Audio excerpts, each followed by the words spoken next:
बताने वाला है तो वो दादा मरकाम। और आज हम उसी की बदौलत, उसी की देन है, उसी की ज्ञान है कि आज हमने अपने इतिहास को जाने, अपने आप को जाने, अपने आप की शक्ति को जाने। ऐसा नहीं कि हमारे इस मिशन में, हमारे इस आंदोलन में, हमारे इस क्रांति में कई प्रकार से, नानम प्रकार से बाधाएं आई हमारे बीच में। हमको कई प्रकार से दंश झेलने पड़ी, सामाजिक बहिष्कार की, रोटी बेटी की बहिष्कार की, पौनी पसारी की बहिष्कार की, कई तरह से हमको दंश झेलना पड़ा। लेकिन सत्य तो सत्य रहेगा, सत्य कभी नहीं झुकने वाला। ना सत्य को कोई मिटा सकता है, ना कोई सत्य को झुका सकता है। लाखों में एक रहेगा, लेकिन वह सत्य सत्य ही रहेगा। ये बताने वाला कोई आदमी था तो वो दादा मरकाम था। और उन्होंने अपने जीते जी इस गोंडवाना भूमि में लाखों दादा पैदा करके चले गए, जिसके बदौलत आज हम बोल रहे हैं। आज हमारे यहाँ के गोंड लोगों को, अपने आप को गोंड जाति के हैं, गोंड समाज के हैं बताने के लिए सरकारी दफ्तर में कौन समाज के हो ऐसे पूछते थे तो हम गोंड हैं कहने के लिए शर्म लगता था। अब ये दादा मरकाम आया तो हर गोंड लोगों को हम गोंड हैं कहने में गर्व लगने लगा। और इस बात को एहसास देने वाला, एहसास दिलाने वाला कोई व्यक्ति था तो वह महान व्यक्तित्व का धनी दादा हीरा सिंह मरकाम था। और आज हम उसी की इस पेनकरण की पावन अवसर में, पावन बेला में आए हैं तो सभी हमारे यहाँ की जितने भी मातृशक्ति, पितृशक्ति हैं, युवा साथी हैं, उनको एक संकल्प लेके जाना है कि जिस व्यवस्था के लिए हमको दादा मरकाम ने इस मिशन में जोड़ा, जिस लड़ाई के लिए, जिस आंदोलन के लिए, जिस मिशन के लिए हमको दादा मरकाम ने इस आंदोलन में जोड़ा, उस मिशन में हमको डटे रहना है। और उस मिशन के तहत हमको हमारी सामाजिक लड़ाई, आर्थिक लड़ाई, सांस्कृतिक लड़ाई, धार्मिक लड़ाई को लड़नी होगी, राजनीतिक लड़ाई को लड़नी होगी। आज हमें हमारे ही लोगों ने कंफ्यूजन करके रख दिया है, हम खुद में ही कंफ्यूजन है। हमारी कई ऐसे व्यवस्था बन गई जिसके वजह से हम दिग्भ्रमित हो गए हैं। बताने वाला कुछ और बताते हैं, सुनने वाला कुछ और सुनता है और अलग अलग करते हैं। ऐसा हो गया है कि एक डंडा, एक झंडा, एक पंडा, ऐसी बात होता था। लेकिन आज हमारे इसी गोंडवाना मिशन में देखने लगे हैं, देखने को मिल रहा है कि कई झंडा, कई पंडा, कई डंडा। ये व्यवस्था उचित नहीं है। ये जो तथ्य हमारे लोगों को हमारे मूल मिशन से भटकाने की साजिश है। हमारा लड़ाई है अपने प्राचीनतम और अपने अस्तित्व और अपनी पहचान को यहाँ के मूल तत्व से जोड़ के रखना। हमारा यह मिशन है कि हमारी पहचान इस भारतवर्ष पूरे गोंडवाना में इज्जत से देखा जाए, इज्जत से हमारे नाम को लिया जाए। ये हमारा मिशन है। लेकिन हर मिशन को बिगाड़ने वाला हमेशा मैं अपने स्पीच में कहता हूं कि समाज को संगठित करने के लिए हमारे पास एक नीति है, लेकिन सामने वाले बीजेपी, आरएसएस, कांग्रेस के पास हमको तोड़ने के लिए 1000 नीति है। और उस 1000 नीति को हमको काटना है तो हमको एक विचारधारा में चलनी होगी और एक सोच से चलनी होगी। अभी कई ऐसे तर्क आता है, लेकिन समुद्र भी बना है तो एक नदी से मिलकर नहीं बना है, हजारों नदी से मिलकर के बना है, हजारों नदी से मिलकर के बना है। इसलिए जो भी भाई गोंडवाना मिशन में चलता है, गोंडवाना की व्यवस्था से चलता है और दादा मरकाम जी के विचारधारा को मानता है, तो हम में अपने अपने आप में कभी मतांतर और विचारधारा में कभी टकराव नहीं आना चाहिए। और इसी टकराव के वजह से ये बीजेपी और कांग्रेस वाले लोग फायदा उठाते हैं। कभी छोटे देव बड़ा देव, कभी तो राम, कभी रावण, तो कभी तो सफेद लुगड़ा, तो कभी लाली लुगड़ा। ऐसा ये लोग मतांतर की फायदा उठाते हैं और इस मतांतर से आपको बचना होगा। हम किसी भी व्यवस्था, हमारे अभी मेरे जीजा जी मरकाम भाटो बताए कि यहाँ सबसे पंडा में बड़े पंडा धानु पंडा था, जो उन्होंने प्रसिद्धि हासिल की और जिन्होंने इस मरिया की जो पूरे प्रसिद्धि को पूरे दुनिया में फैलाई। पंडा, हर पंडा है, बैगा कई प्रकार के बैगा है। या इसको आप लोग को मैं उस समय बांटी पत्र में भी आया था, यहाँ भी आया था, हर लोगों को बताने की प्रयास करता हूँ। बैगा कितने प्रकार के होते हैं? एक तुमा वाले, चिमटा वाले, दिया बाती वाले, सूपा वाले, झाल वाले। कितना बैगा हो गया? कितना बैगा है? सब अपने अपने तौर तरीका से, अपने अपने विवेक के अनुसार, वो कोई तुमा से तुमा हला के वो उस बीमारी का पता लगाएगा, कोई सूपा में सूपा चाल के उस बीमारी का पता लगाएगा, कोई कड़गी नाप के उस बीमारी का पता लगाएगा, कोई दिया बाती बैठ के उस बीमारी का पता लगाएगा। और सबका लक्ष्य क्या है? उस बीमारी का पता करके रोगी को ठीक करना। इसमें कोई मतांतर नहीं होना चाहिए, क्योंकि यहाँ 12 पंडा हुए, 12 लिंगो हुए, 12 सगा हुए, लेकिन किसी में मतांतर की स्थिति नहीं आई। और आज हमारे भी इस गुड़वाना में अभी हमारे ही दादा मरकाम के विचारधारा से पैदा हुए लोग अपने आप में मतांतर करते हैं, तो ये सबसे बड़ी शर्म की बात है। अब ये चीज करते हो तो मैं ये कहता हूं कि आप गुड़वाना मिशन को, गुड़वाना विचारधारा को नहीं समझे हो। अगर गुड़वाना विचारधारा को समझे होते, गुड़वाना मिशन को समझे होते और दादा मरकाम को अपना श्रद्धेय मानते, तो आपके अंदर में आपस की टकराव नहीं होता। और हमने हर समय लोगों को यही बताने का प्रयास किया कि सामंजस्य बना के चलो, सामंजस्य बना के चलो, क्योंकि बीजेपी कांग्रेस चील की तरह हमारे ऊपर नजर टिकाए हुए हैं, गिद्ध की तरह गुड़वाना वाले के ऊपर नजर टिकाए हुए हैं। कब ये फूटे? जिस प्रकार से ऊपर आकाश में गिद्ध उड़ता रहता है, नीचे में मुर्गी का बच्चा दाना चुगता है, एक मुर्गी का बच्चा इधर से उधर हुआ, फट से नीचे आके उसको पकड़ के ले जाता है। वैसी वो नजर टिकाए बैठे हैं कि कब ये गुड़वाना में के लोगों में फूट हो और कब हम इनको बीन के ले जाएं। इसलिए कई पंडित, मैं इसलिए कह रहा हूं क्योंकि जो अभी मैं गुड़वाना गणतंत्र पार्टी का जिला अध्यक्ष बना हूं, लेकिन कई ऐसे ऐसे पंडा हैं जो कहता है कि हमको राजनीतिक से मतलब नहीं है भैया, हम अपना बस धुनी धाम लगाते रहेंगे। ये सोच जो आपके अंदर है वह गलत है, जब तक सत्ता में नहीं होगे। क्योंकि शंभू ने भी यहाँ 88 पीढ़ी राज किया, वो लिंगों की लिंगो व्यवस्था के बदौलत राज किया। अगर लिंगों की लिंगो व्यवस्था नहीं होता तो शंभू 88 पीढ़ी क्या एक पीढ़ी भी राज नहीं कर सकता। अगर इस गुड़वाना 1750 साल राज सिंहासन में बैठा तो यहाँ की प्रधान लोगों की, जो पठारी लोगों की व्यवस्था थी, इसलिए यहाँ गुड़वाना 1750 साल राज किया। और उस गुड़वाना रियासत के लोगों ने पठारी और प्रधान को छोड़ करके पुरोहित और ब्राह्मण को पकड़ा, इसलिए उनका राज सत्ता खत्म हो गई।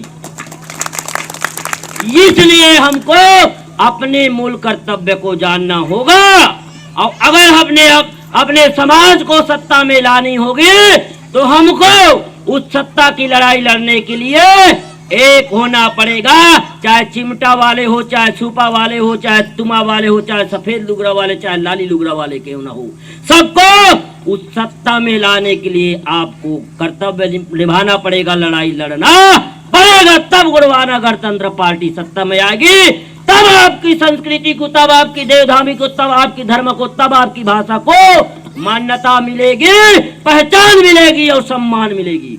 अन्यथा ये बीजेपी कांग्रेस आपको कुछ नहीं करने वाला।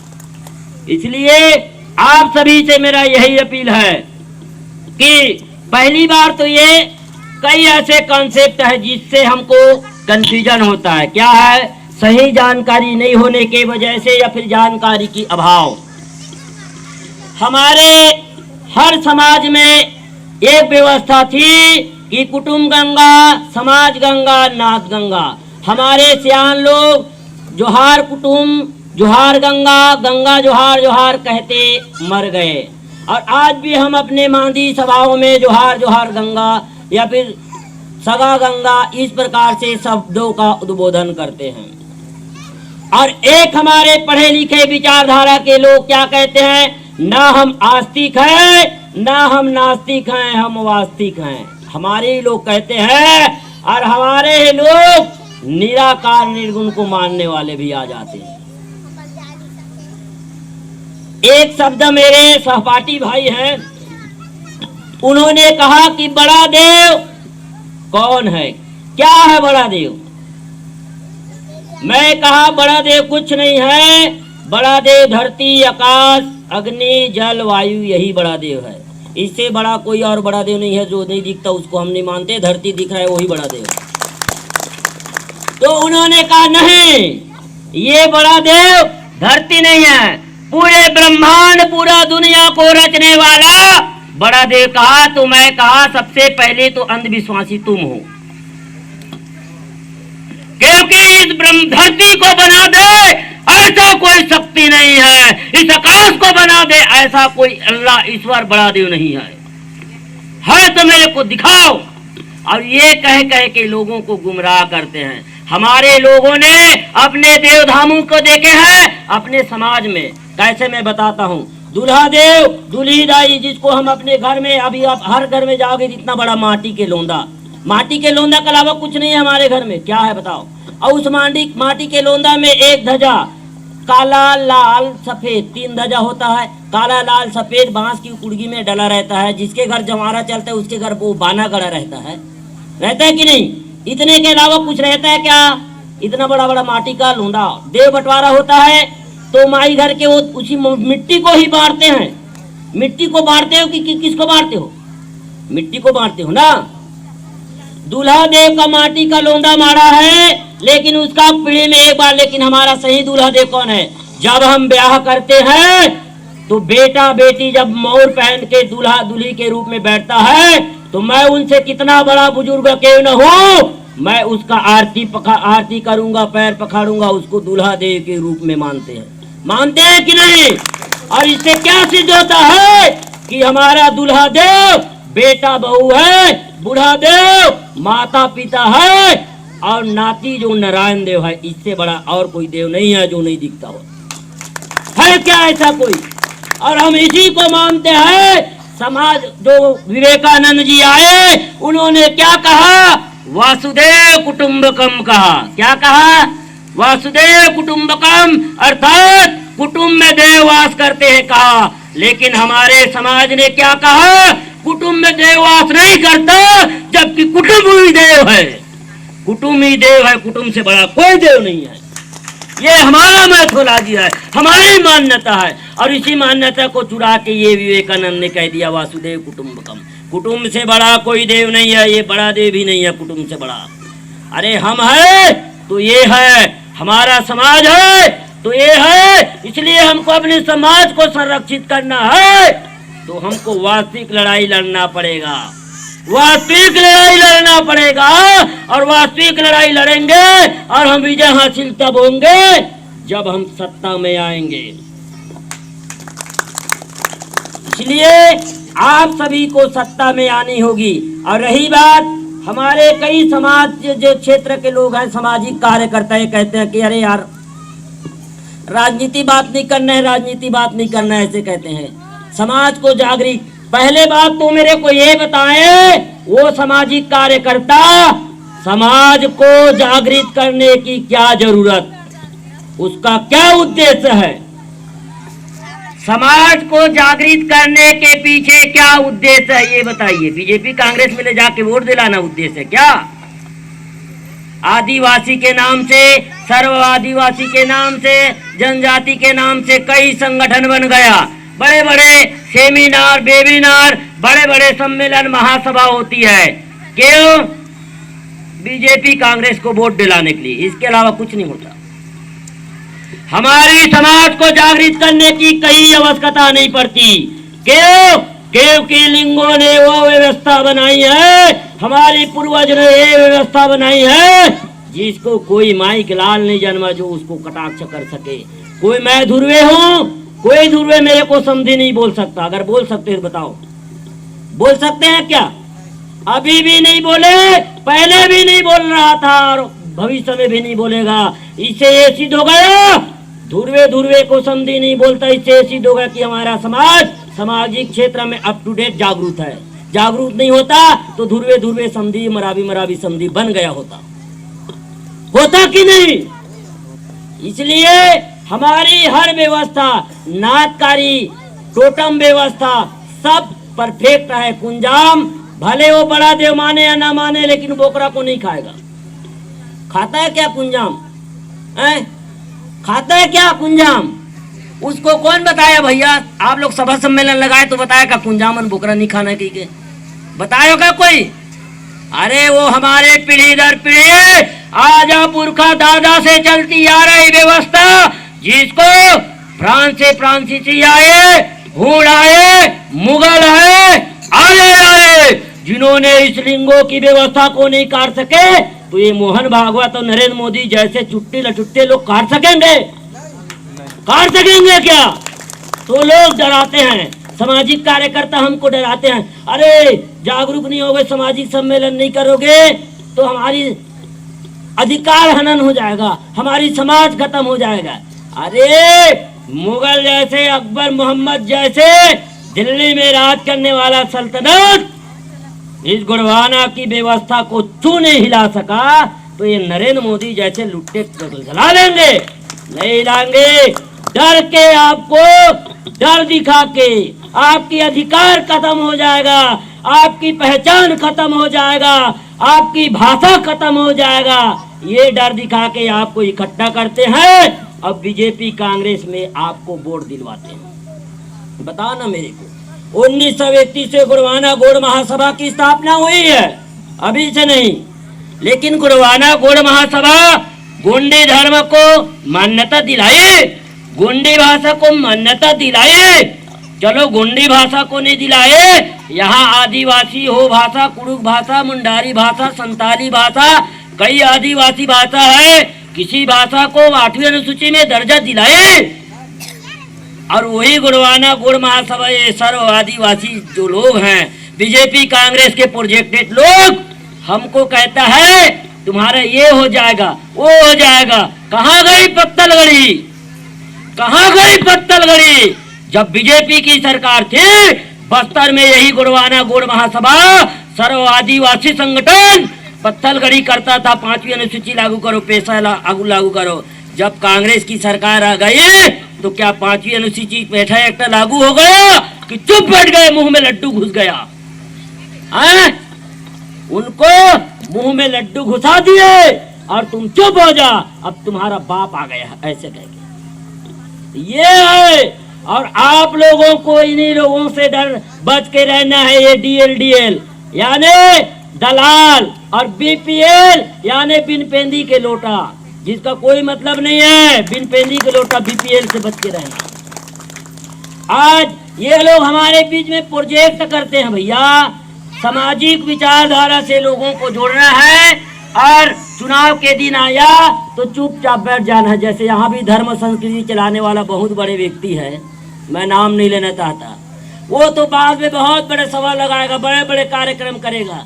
अब वोट के दिन आता है चुप बैठ जाता है, कांग्रेस से जाके टिकट लेके कुछ भी बनते रहते हैं। तो ऐसे लोग जो अरे कांग्रेस को तुम हर समय कोसते रहे, बीजेपी को हर समय कोसते रहे और हमारे इतिहास को, हमारी संस्कृति को, हमारी सभ्यता को खत्म कर देगी, ऐसे उनको गाली देते रहे और उनसे टिकट लेके विधायक और जनपद अध्यक्ष बनते हो तो शर्म नहीं आती क्या? शर्म नहीं आती क्या? तो इन लोगों से बच के रहो।